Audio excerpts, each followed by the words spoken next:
Cadence of Conflict, Asia, September 24, 2018. Google has gone off the deep end. The level of insanity matches the bridge over the River Kwai. Actually helping China spy? Are Google execs loopy? From a Chinese company inside China, that would make sense. But Google is American. As if helping a non-ally spy isn't enough, social media giants are already in trouble over censorship in the US. Google could be in bigger trouble with the White House than Wall Street is. Taiwan hasn't wasted any time irritating China. Now, a temple that was bought 7 years ago by a Taiwanese businessman, which was then converted into a, quote, shrine to Chinese communism, end quote, courtesy Taipei Times, is having the lights and water turned off as the local government prepares to demolish the whole place. That won't wash over well for anyone hoping to court friendship with China.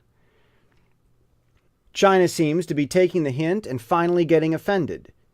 Beijing canceled a trip to talk trade with Washington after figuring out that tariffs were set by imbalance and retaliation rather than rhetoric. As for the two steering factors, imbalance and retaliation, China shows no indication of making concessions. But it's not the tariffs or trade talks that deserve the headlines as much as the insults mounting against China. The U.S. is going after Russia for selling weapons to China. That's even more irritating. And China is even more angry. If we were to analyze the events of the past few months, even years, more subtly, it could seem that angering China was an accident. But the recent past makes more sense, just as events are more easily anticipated, if we consider that the U.S. is irritating China on purpose.